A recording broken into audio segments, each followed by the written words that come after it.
ప్రభుత్వానికి దమ్ముంటే ఫార్ములా ఈ పై సభలో చర్చ పెట్టాలన్న కేటీఆర్ సవాల్పై స్పందించారు మంత్రి పొన్నం ప్రభాకర్. కేటీఆర్ అదే విషయాన్ని బీఏసీలో ఎందుకు అడగలేదని ప్రశ్నించారు. రేస్తో ప్రభుత్వానికి 700 కోట్ల రూపాయల లాభం వచ్చిందంటున్న కేటీఆర్ ఆ డబ్బులు ఎక్కడున్నాయో చూపించాలన్నారు పొన్నం.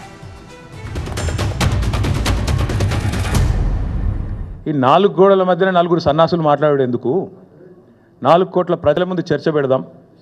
దూద్ కా దూద్ పానీ కా పానీ అవుతుంది. ఊకే లొల్లేంది బొబ్బేందని అడిగినాం. పెట్టు దమ్ముంటే చర్చ పెట్టు అసెంబ్లీలోని స్పీకర్ గారిని అడిగినా చర్చకు రారు. నిన్న రేవంత్ రెడ్డికి ఉత్తరం రాసిన ఏదో కేసు పీస్ అంటున్నావు కదా, పెట్టు చర్చ అసెంబ్లీలో దమ్ముందా అని అడిగినా. ఈ విషయం మీద చర్చించే దమ్ము ప్రభుత్వానికి లేదు. నిజంగా మీరు తప్పు చేయనట్టయితే అది ఏసీబీ కోర్టా, సివిల్ కోర్టా, క్రిమినల్ కోర్టా ఏదైనా కావచ్చు. న్యాయపరంగా మీరు నిర్దోషి అనేది అయితే నిరూపించుకోండి. కాళ్లలో భారం, వాపు లేదా అల్సర్ తో బాధపడుతున్నారా? ఇవి వెరికోస్ వెయిన్స్ లక్షణాలే. భారతదేశంలో నెంబర్ 1 వెరికోస్ వెయిన్స్ హాస్పిటల్ ఎవిస్ ను సంప్రదించండి. ఇప్పుడే మీ అపాయింట్మెంట్ ను బుక్ చేసుకోండి. అంత ఆందోళన చెందుతూ ఎఫ్ఐఆర్ బుక్ అయిన తర్వాత శాసనసభలో చర్చ చేయమని అడుగుతా ఉన్నారు. ఇదే అంశం ఒకవేళ మీరు మొన్న బిజినెస్ అడ్వైజరీ కమిటీలో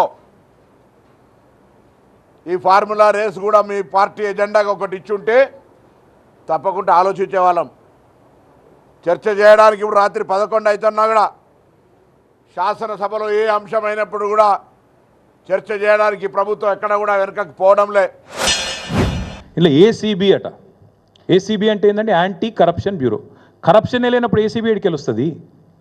ఏం కేసు ఇది? అసలు మెడకాయ మీద తలకాయ నోడు పెడతాడా ఈ కేసు? అసలు ఎవడన్నా దివానాగాడు తప్ప, హౌలగాడు తప్ప ఎవడన్నా పెడతాడా ఈ కేసు? అందుకే అంటున్నా, ఇలా కన్ఫ్యూజ్ అయ్యేది లేదు, ఏం లేదు.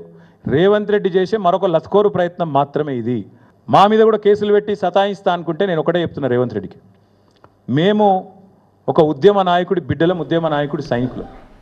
ఏనాటికైనా చెప్తున్నా రేవంత్ రెడ్డి, నీలాంటి చిల్లరగాళ్ళ కేసులకు, నీ లస్కోరు పనులకు భయపడేటోడు ఎవడు లేడు. నువ్వు